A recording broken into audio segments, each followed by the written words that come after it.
Hey guys, it is Paula back, wanting to just show you something briefly. I have started my some of my Christmas albums or journals, and I just kind of wanted to show you the process of a couple of them that I'm making that are some really old vintage, not vintage. It's really, if you went by the date, it's vintage, but it's in really good condition. I bought this probably 20 years ago, if not longer, and never really used it, but I loved it. And so I've made one, and again, this was inspired by Gail. I watched one of her videos. I want to show you how the first one turned out. Now, this is the journal, and it is a sewing type journal, but it's simple, and I had never done one like this before. This is the inside, which is really cute when you look at the outside. Let me see if I can get it to bend over so you can kind of see them together. So this one is black and red, and it's kind of a more country style red. When I was young, my daughter, not my daughter, but my mom quilted, and she would always tie her quilts off the old-fashioned way before they could machine stitch them, or before they hand stitched them in the middle portions of the quilt. And she would pull the string. She'd go down the front and up through the bottom, and she would tie a double knot or a triple knot. And you could see on this side, you can see the little stitch marks. And that was just to keep it from separating from the batting and the back portion of the quilt. And so I decided to bring out an old way of doing it. I thought it added to the background that was snowy, and I like the results. Now, this part is the black and the red squares, which is the inside of the journal. I straight stitched and zigzagged. I just thought it gave it a cool look, and it just secures it that much more. And this is one fabric here on the outside, and the second fabric and a third fabric. They just I bought them as a package thing, and they just coordinated, so I was just lucky that way. But you can also use, and I've seen Gail use, the wider ribbon, and she just puts it here, flips it under, and just stitches.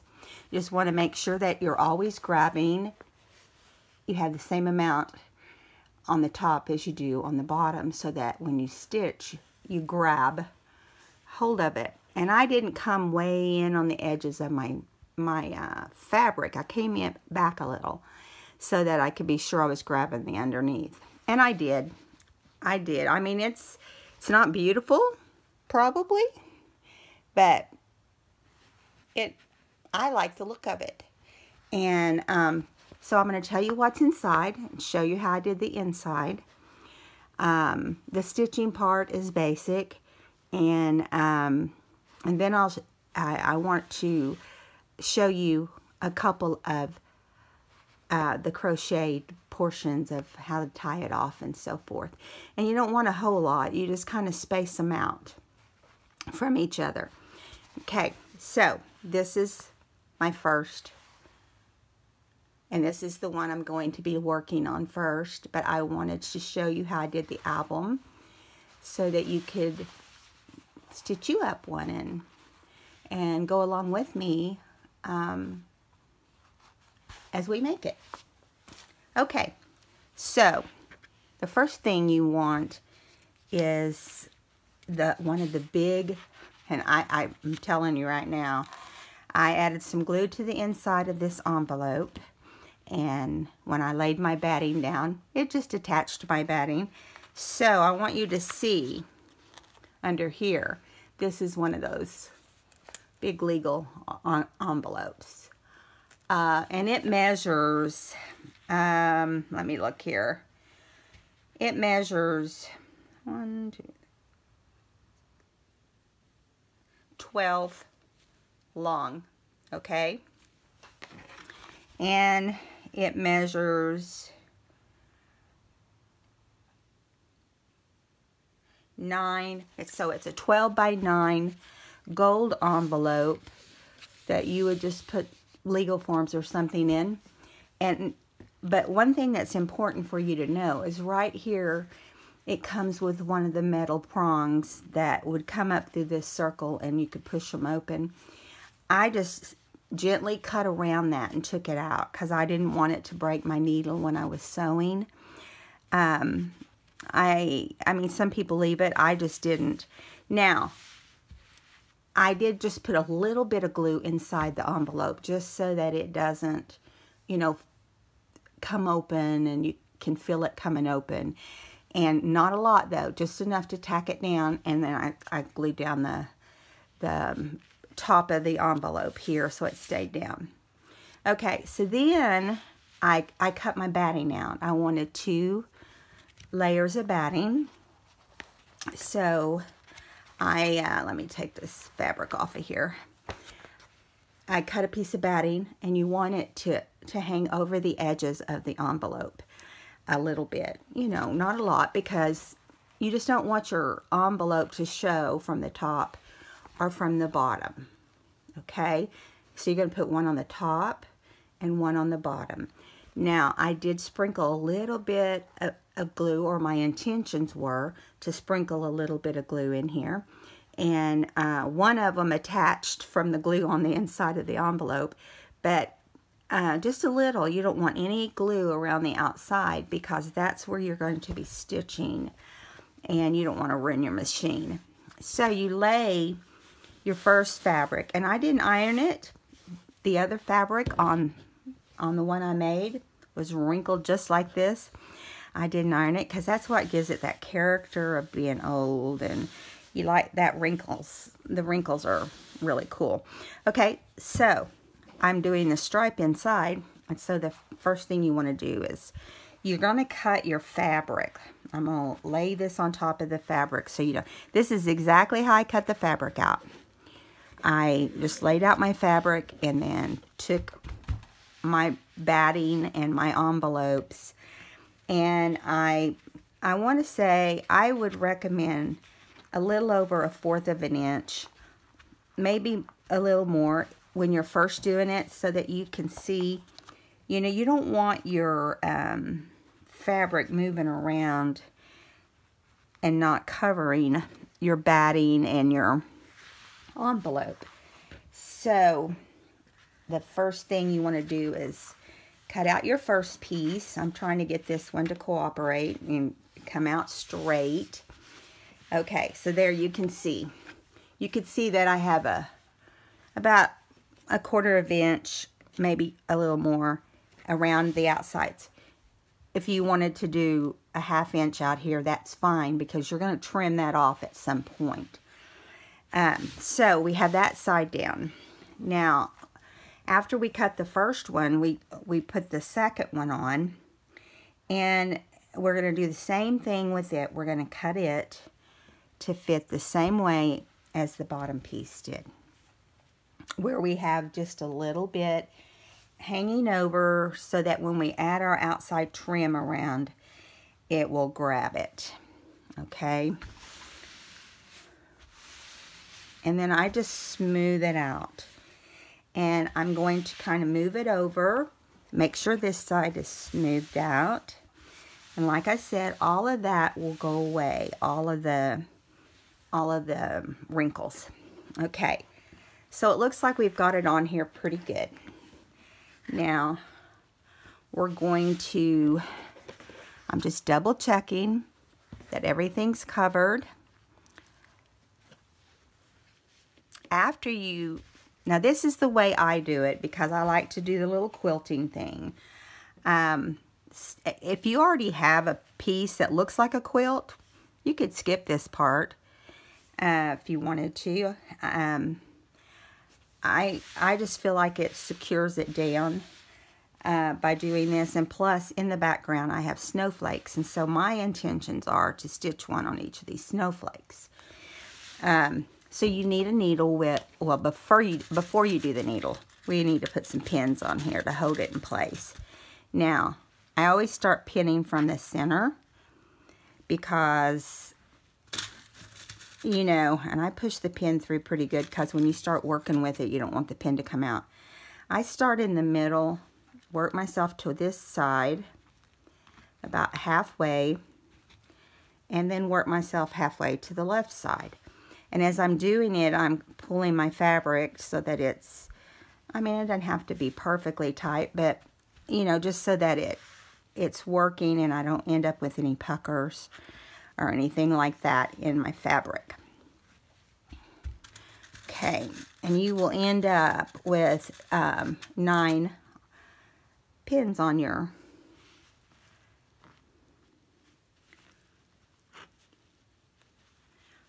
I think I put this one too close. Let's move it out a little bit.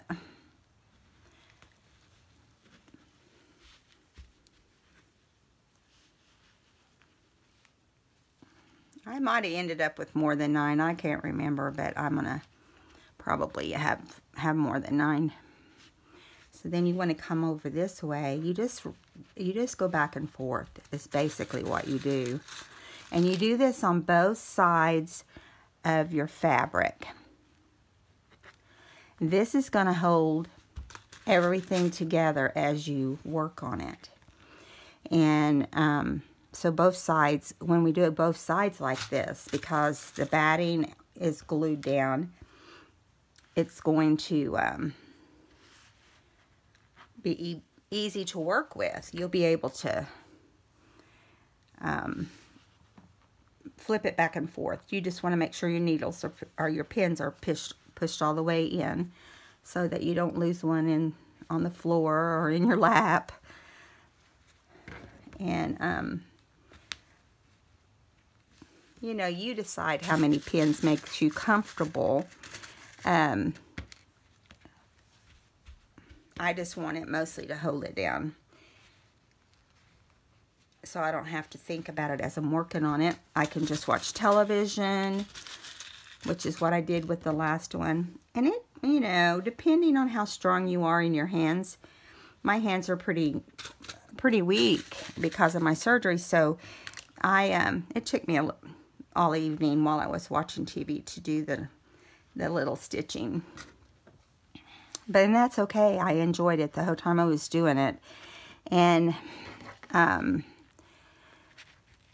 this album, it was a lot of fun to make. And I'll be making more of these. And I think people will love them, you know. Okay, so we have the first side finished. Let me hold that up so you can see.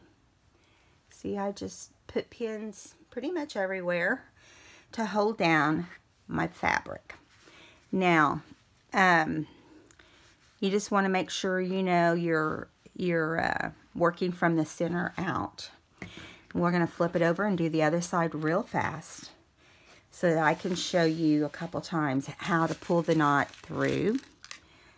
And it's really simple. You just want to remember to go from the top side down to the wrong side. And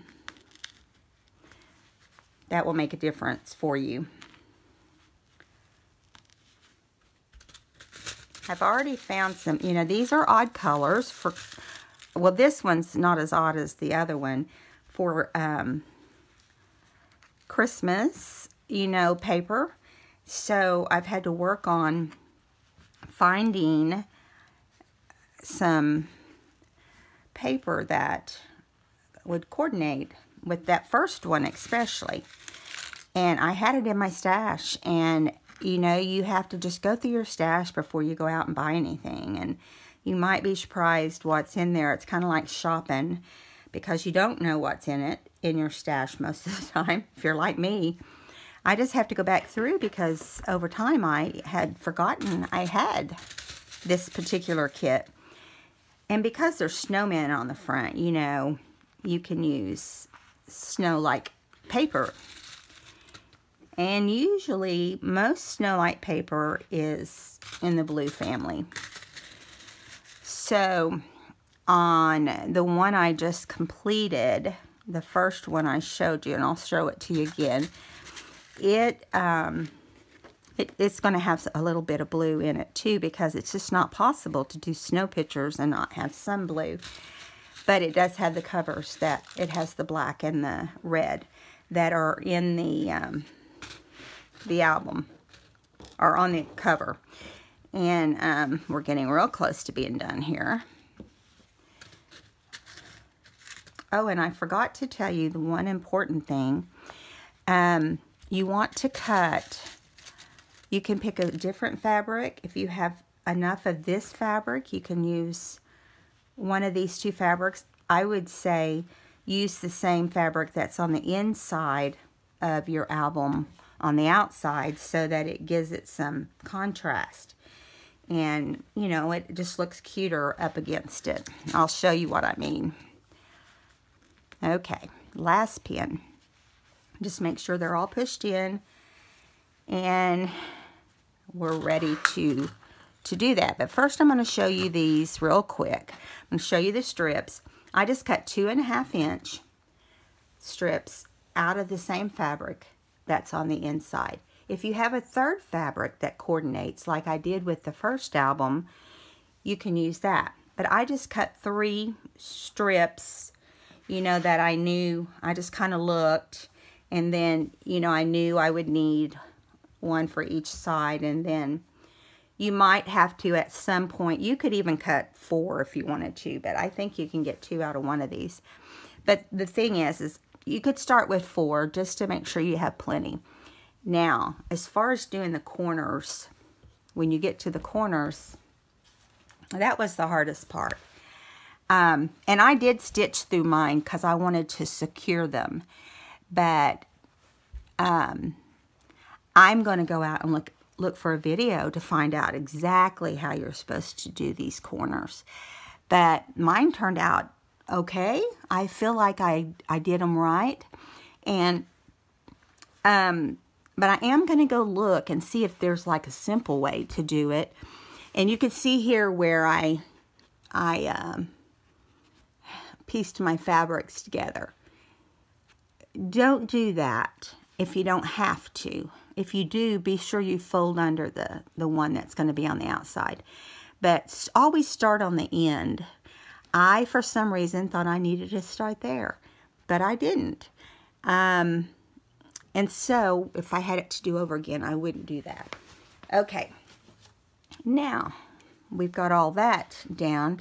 We're going to take some crochet. This is just a kind of an off-white crochet.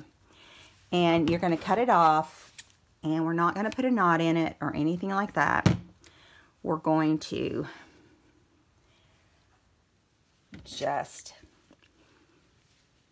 You want a needle that's big enough that you can get your crochet through it. Now this is a thin crochet. I keep it to use on tags, and I use it on all kinds of stuff. But this is also what my mother used on her quilts. And if you want to coordinate colors of crochet thread, you can. We're going to start with the top of our little album. And I'm going to show you a couple of these, and then I want to, let me make sure you can see here. I'm going to go up through this hole.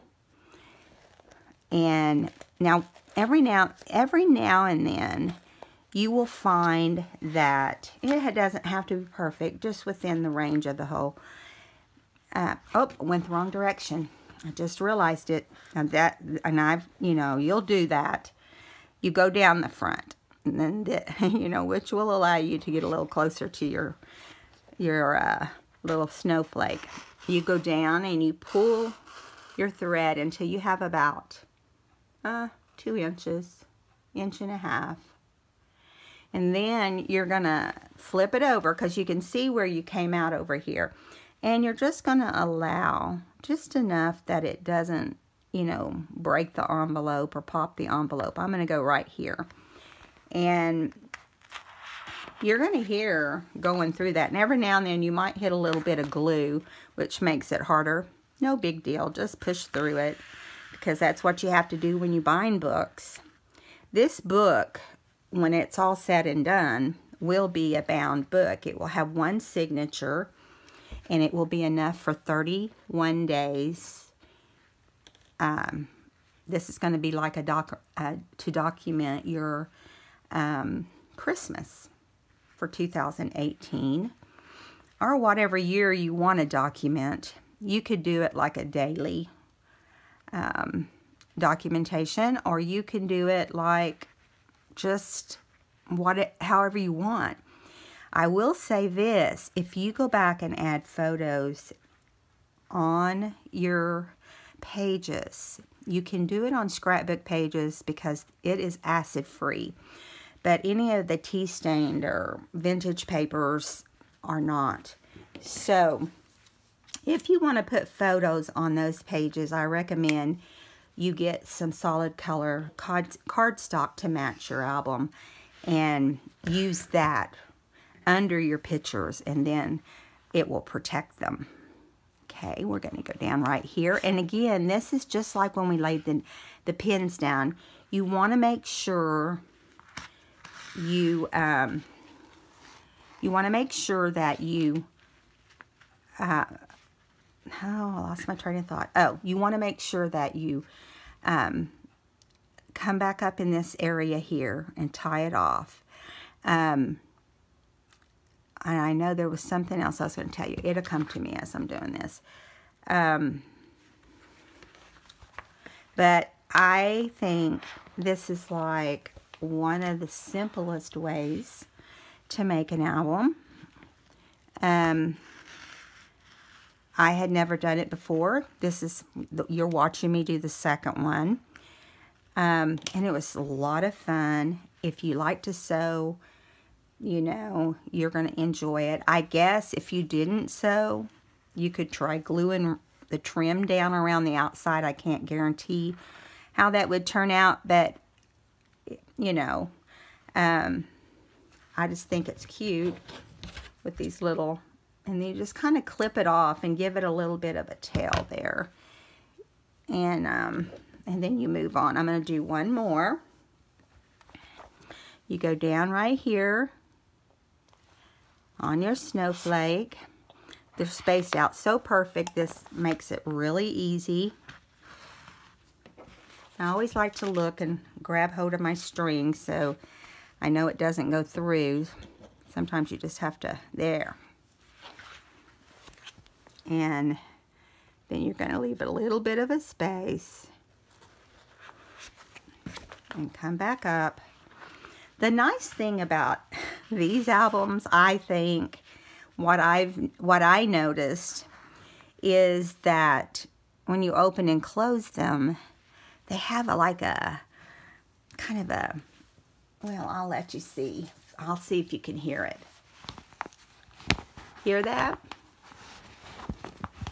Kind of a crunchy, you know, noise, which I think is really cool and really fun.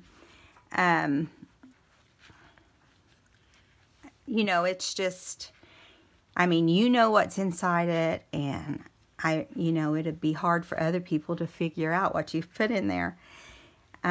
These are great to make gifts. And I've been thinking that I might make some. They don't have to be Christmas. They can be whatever kind of journal you want it to be. But so there is the ones that we just did. You can see these right here. And it's super simple. Sit and watch TV and do it. That's what I plan on doing with this one. And, you know, gives you something to do because it, you know, it does take a little bit of time. And And then when you flip this over and it's all said and done, you just have tiny little white spots. That's really not even noticeable on the inside of your album.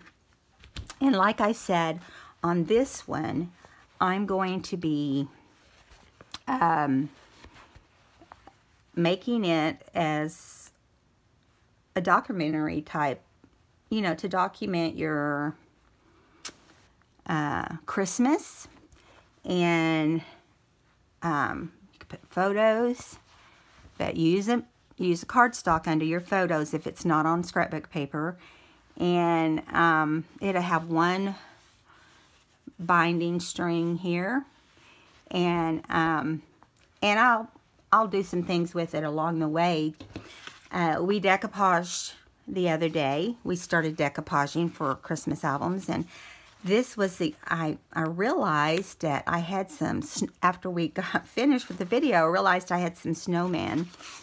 But I want to show you, this is I had one napkin, and I had just enough to do 2 tags and a card. See, the card opens out. When you decoupage cards, you want to be sure and decoupage the inside and the back, because it gives it the same smooth texture. Cover them with your coffee stain paper. You can stitch around them, which will give them way more character. Ink them. That's important. Don't forget to ink them. And yeah, so we're starting on Christmas albums, and I just thought it'd be fun to do this one.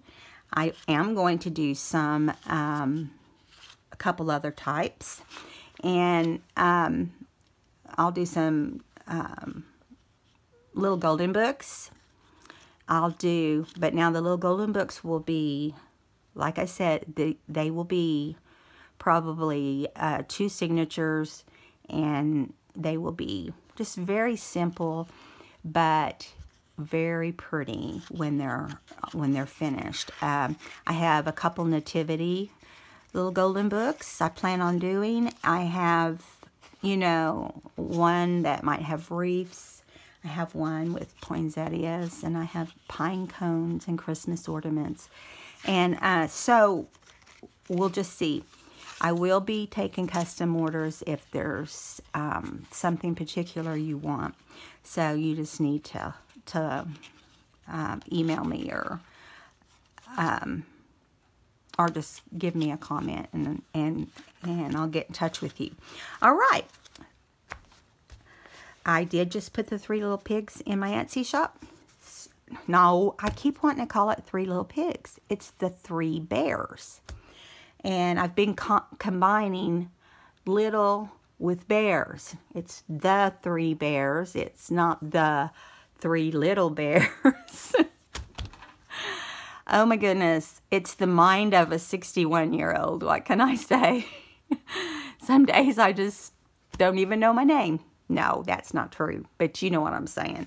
So I hope you enjoyed today's video, and I hope you'll come back and see where we end up with our Christmas journal. You guys have a good day. See you next time. Oh, don't forget to give me a thumbs up and subscribe if you haven't already. Thank you. Bye.